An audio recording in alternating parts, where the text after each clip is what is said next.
Hi, my name is Charlie McGrath. I'm the founder of WideAwakeNews.com and a host on the Rinse Radio Network. If you think the crisis of 2008 is over, well, then you're following right into the game plan of the powers that be. Washington, D.C., the Federal Reserve, any mainstream business analyst that can get in front of a camera wants you to believe that any coming crisis financially is not going to be related to 2008. It's going to be a new event altogether. And they're going to blame it on you. They're going to blame the crisis that's coming, the sovereign debt crisis, on you, the American people. And if you believe that, then you have been duped. Look, the crisis of 2008 never ended. It got far, far worse. We haven't fixed any of the problems. We've made them more systemic. We've made them more powerful and more in more control over this economy. Out of the top 25 companies that were heavy into subprime mortgages, the top 25 leaders and CEO of these corporations, to a man and woman, are back in the lending business. They're back in the game.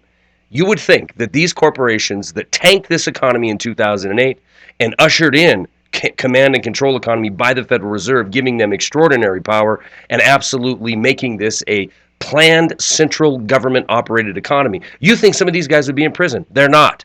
They're back working at this exact same thing that tanked this country in 2008. I'm going to give you a list of just the top 10 corporations that were responsible for subprime nightmare that we are still experiencing today. Don't forget, there's still millions of people that face foreclosure in this country and millions upon millions that already have. Countrywide Financial, $97 billion in subprime. Ameriquest Mortgage, $80 billion. New Century Financial, $76 billion. First Franklin Corp, $68 billion.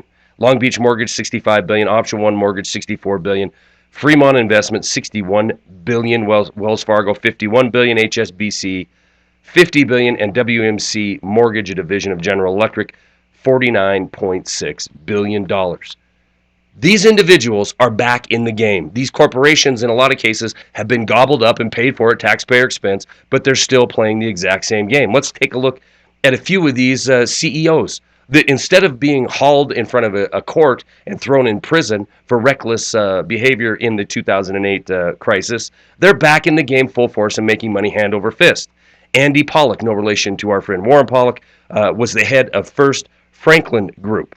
Now, he's one of 14 CEOs of the financial crisis that are back in business that say they want to get back in the business of helping people get loans that don't qualify for them in the first place. They can't get loans through traditional banks, so they want to be able to go ahead and service these folks and give them loans. That is a subprime loan. They're saying they want to get back into it.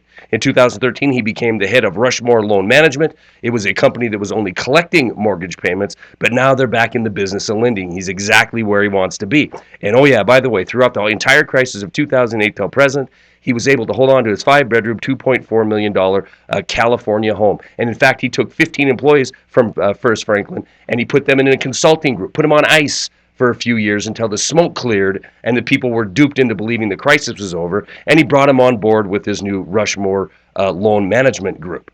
Amy Brandt, WMC Mortgage, $49.6 billion in subprime, division of General Electric, 31 years old, one of the youngest CEOs ever.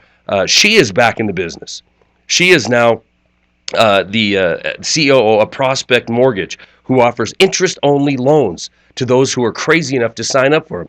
These are those loans that you can absolutely max out the amount of money you can borrow with an interest-only loan. When the payments go up sharply in a couple of years, they're almost guaranteed to failure. She never lost one penny in 2008, held on to her $2 million, 13,600 square foot home in Dallas, where she's doing just fine, back in the game of luring people in to mortgages they can't afford. Scott Van Dellen, CEO of Home Builders Lenders, a division of IndyMac. IndyMac, the costliest failure in the history of this nation. Scott Van Dellen was the CEO of the Home Builder Lending Division. A jury found that Scott Van Dellen and his partner were so erroneous in lending money, so erroneous in their practices, they judged that they should pay $169 million to federal regulators. Of course, this will be appealed, and even if it has to be paid, it will be the insurers of IndyMac who pick up the bill.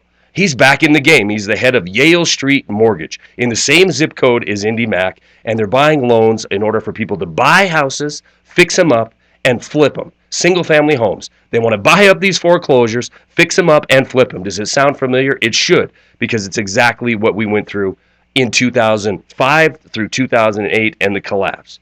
Jim Conrad, CEO of Accredited Home Lenders, that tanked so fast that the investment company that was going to buy him tried to back out of the deal. He's back in the game. He's servicing customers, according to him, he's servicing customers along the credit continuum. Let me translate that for you. They're trying to service anybody who can't get a loan through regular banking practices. They don't want the high standards that have recently come back into vogue over the last couple of years. They're rapidly flowing back into these people who cannot afford to buy the kind of houses they're buying, or people who shouldn't be getting into homes in the first place. But through all of the trials and tribulations of 2008 till now, he was able to hold on to his 4,200 square foot home in San Diego and his ski chalet in Tahoe. Now, before you think I'm just sounding bitter because these wealthy people manage to hold on to their money while so many people in this nation saw their standard of living fall, saw their number one investment tank, and saw basically their future being thrown to the air in the form of sovereign debt, I'm not. I'm telling you all this because it's going to happen again. In fact, a story came out just yesterday showing that the Federal Reserve, this institution that bent over backwards to save the aforementioned individuals and institutions that they work for, now holds more debts in the form of mortgage-backed securities and treasuries than has been created in this nation from George Washington through Bill Clinton. This Federal Reserve now holds $40 billion a month they're purchasing in mortgage-backed securities and $45 billion a month in treasuries. $3.4 trillion in debt they own. Now, you might think that's great. You stick them with the bill and we walk away, but that's not the way it's going to work. With this holding of debt, they also hold the power over this economy. Do you think they're going to taper? They just have to talk about it, and you see the economy start to quake at its knees. Look, in 2008, they had $479 billion in treasury. It's a lot of money, no doubt about it. But it's a sevenfold increase till now. And in 2008, mortgage-backed securities were not even mentioned by the Federal Reserve. $3.4 trillion of debt that is tantamount to $3.4 trillion of power over this nation. Our leaders must understand that this private institution that is not federal and has no reserves is running roughshod over the economy, and they're serving their financial special interest masters on Wall Street because that's what they're made up of. And at the end of the day, when this comes crashing down, they will be the ones holding all the power. We need to realize that because the crisis is not over. A far worse crisis is yet to come. Stories are attached. That's all I got.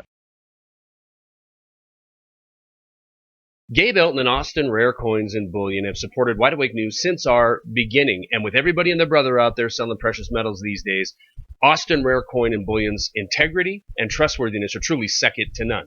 If you're looking for honest advice in growing or protecting your wealth with precious metals, please do what so many Wide Awake News listeners have already done. Call Gabe Elton at Austin Rare Coins and Bullion, 800-928-6468, or visit them online, austincoins.com. Please, let's support those who support truth in independent media.